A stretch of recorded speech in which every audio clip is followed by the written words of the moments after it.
Hello and welcome to the MHR podcast. I'm Andy. I'm Alice. Alice, this week I thought we could talk about something different. Oh, okay. That could be. As opposed to every week where we talk about the same thing. We True.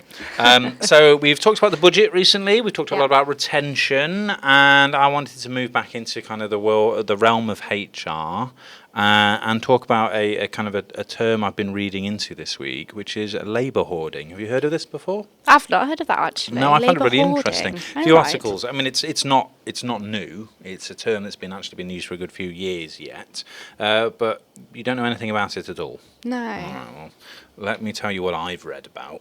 All right, because I'm not an expert either. But labour hoarding describes when companies keep employees through typically tough economic times, such as like a recession. Right. And instead of laying them off, they feel actually they will save money in the long term by keeping them. Right. So getting rid of people may subside some costs in the immediate future, but when the economy recovers and companies have to spend large amounts of money for new roles, it actually costs the business a lot more. So labour hoarding allows companies to avoid those additional costs. Right. And I thought it's interesting because it links to a lot of conversations we've had about, say, retention. Yeah. Or what businesses need to be more productive and develop a company culture and improve employee experience, right? Yeah. So I was reading an article about labour hoarding, and it was explaining like some of the reasons why companies might consider it, like it might be a conscious decision. So Yeah. what this article said that this term's actually been around since the mid 20th century, right? Labour hoarding is quite similar to the idea of like quiet quitting in the sense that it's growing in popularity as a term. Okay. It's still being discussed about. It's still kind of a new, lower understood tactic or something that people have defined, right? Yeah. So, whilst the definition isn't strictly set in stone, labour hoarding can be described as, again, the practice of keeping employees within an organisation by any means necessary, right? Because this includes not firing employees when the company might, because of situations, say, tough financial circumstances, or underperformance. So they're not getting rid of them. Instead, they're going to look at other opportunities to retain that employee because it will save the business cost, but also have other benefits to the organisation by retaining that talent. Okay, Right. So some of the reasons why companies do this are the war on talent. We talk about it We loads. do. Yeah, we do right? bring that in. Yeah. It's an employee market. Yeah. Everyone's looking for jobs everywhere. Companies are struggling to compete. So why would you add to the pot, right? Yeah. And why would you put yourself in that area of conflict? You can go, actually, we've got people. We just need to maybe reprioritise what they work on. Yeah. Which is why it links to that quiet quitting thing or the quiet hiring thing. Yeah. Actually, we've got an opportunity in the business. Let's use someone else who matches the same skill set to do that we already have because they understand the company culture. Yeah. So that's another I reason. guess on that point as well, if you're keeping the talent within and you're growing them, I guess if you look from the employee's perspective, not just for HR that are thinking, right, this is going to cost us money, it's going to save us money in short term as well, but from employee perspective, it's almost like you're right, there's internal investment, there's investment in my career, there's investment in the team, and there's more career opportunity. So that means, I guess, there's more loyalty from them. Yeah. So they're going to feed back. So it's almost like this full loop, isn't it? Yeah. But it's an interesting concept, the idea that companies would hold on to their employees during tough times like a recession, because I think theory-wise, you'd expect businesses to go, nope, chop. Yeah. And we've seen it happen, haven't we? And maybe it's the landscape saying that businesses can't afford to be that brutal anymore because it's as easy as to get rid of someone and go, this isn't working for us. It's so much harder to replace it when the market's so competitive. Yeah, especially when we reflect on the market right now. Yeah. I've heard how turmoil it is, definitely. Yeah, and the cost, and the longer it takes, the more expensive it is. Right? Yes. So it also leans into the message we've had about retention before.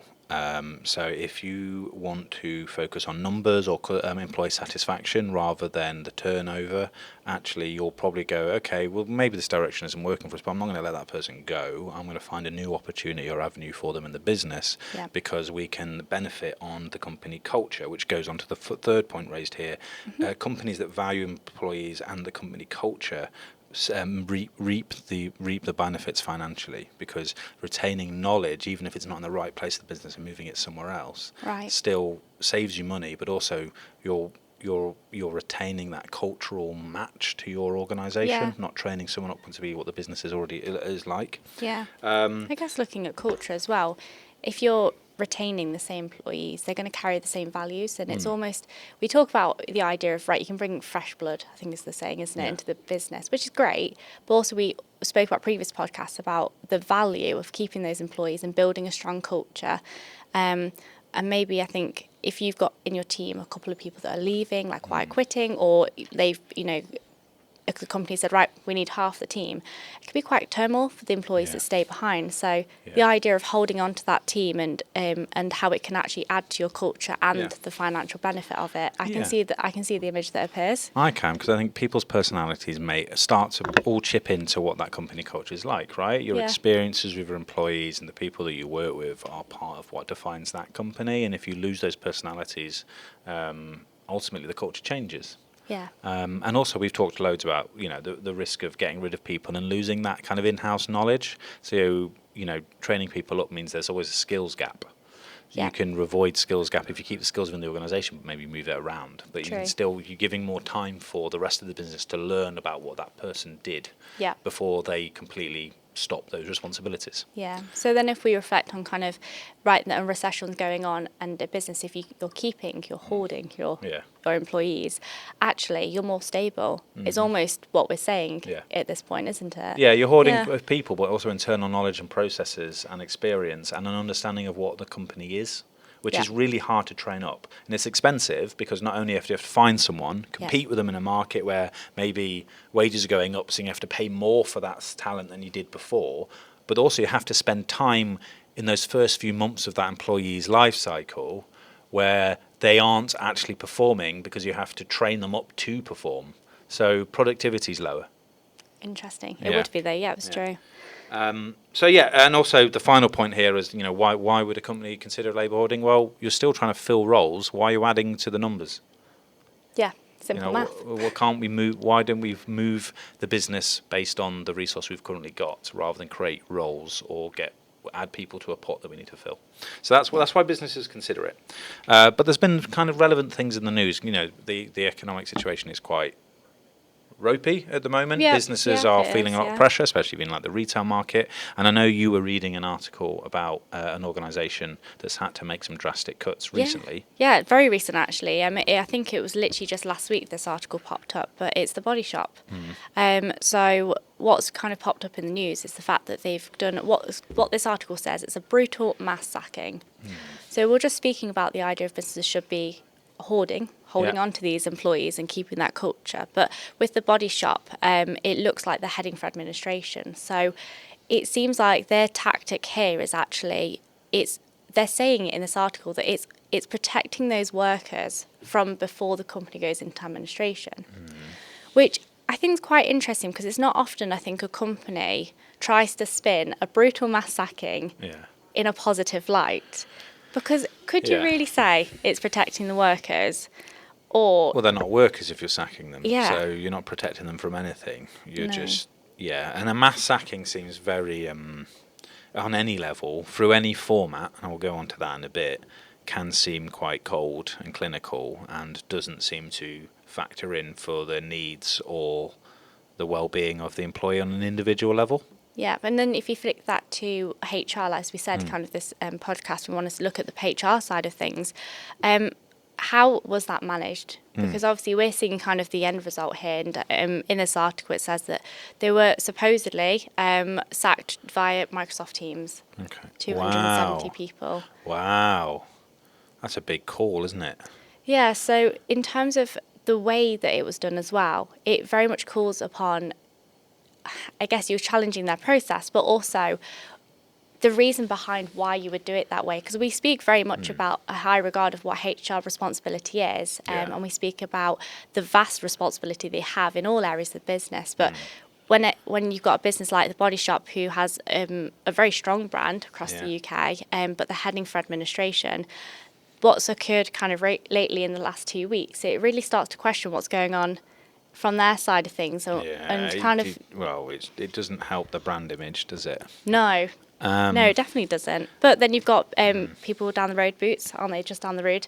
They've reached out and said to these employees, hey, come and have a look at what vacancies we've had. So Yeah, I mean, I suppose the advantage to these kind of high-profile cases, while they're incredibly like personal, and obviously you can see the impact of the employees there. I suppose it highlights opportunities for other businesses to support or provide new opportunities, right? yeah, It's just odd. I mean, a mass hacking on Microsoft Teams doesn't go down very well. It doesn't seem very caring. And I suppose maybe some of the justifications made there were like, oh, at least everyone's on the same page and they're getting the same message at the same time. And it's the only way we get everyone in the room. But you're not getting in the room. You've done that in a very broad way. So I suppose if we were to look at what we've just talked about, like labour hoarding and the relation to this article, I suppose what we could say is then, well, actually, what the Body Shop have done in that move, whilst they've clearly done it for financial reasons, they've exposed themselves to a huge skill gap problem potentially. Because there's a lot of people in that organisation that would retain knowledge of how that business works that are no longer going to be there. So that's one of the issues. Yeah, and if you think about the competition that's reached out and that's what they focused on, they said, hey, you've worked in the same industry, they might have 20 years experience behind them. I don't know how old the Body Shop is actually. I can imagine it more than 20 years. But competitors will be looking at you, well, you've got the same skill set, come and work for our brand and we can learn how you worked as a business and what can we learn from you. Exactly. So good opportunity there for potential employees. The other thing, of course, is we've just talked about company culture and buying into that. Well, that's been shattered in a move like that, hasn't it? Because there's anyone else who's left is now scared. And apparently they believe that their values are telling people that their jobs doesn't exist in that way. Doesn't help the brand image, but it doesn't help internal beliefs in the company on the faith or people's safety. So, it seems like it provides more opportunities for competitors than it does the business to make that move. Yeah, definitely. And I think when you look at kind of you mentioned there the company image, but if you think about that as a whole package, it goes to show that whether you're retaining or hiring your employees, they're actually a massive factor in the way that your business reputation stands. Yeah, 100%. So I think what we can learn most from this article is actually it's not just kind of if this thing would something like a mass exit or if you're thinking about labour hoarding, but to think of kind of the afterthought, so the longer term, which is what labour hoarding's about. It's not just, right, we're going to keep them for this short term. It's actually, in the long term, it's actually going to be more financial beneficial, more cultural benefit. So it is short-term gain and long-term gain. 100%. And I suppose it's important to also recognise that some businesses are left in no position. They have to get rid of people, and it's incredibly unfortunate. And it's not what businesses want, because they want to make money and they need to do that with more people. So when they are forced in these positions, whether it's their ideal choice, they need to factor in that the impacts of losing staff, the opposite of labour hoarding, equals the things that we've talked about today. So how does a business consider those if they have to reduce their staff count? Yeah. Cool. All right then. So I think we've both learned about what labour hoarding is now. I've certainly learnt more, Yeah, cool. We'll be back next week where we talk about something else completely different, I imagine. I think we should. Why not? We've talked that one to death. But if you did find it interesting, you can check out more about what we do here at MHR. You can find more information in how we think employees should be treated and how employers can make a better employee experience by checking out our employee experience guide on our MHR website. There's also lots of stuff about HR, payroll, finance, and anything else you want to learn about in the world of work. Until then, I've been Andy. And I'm Alice. We'll see you next week. Bye-bye.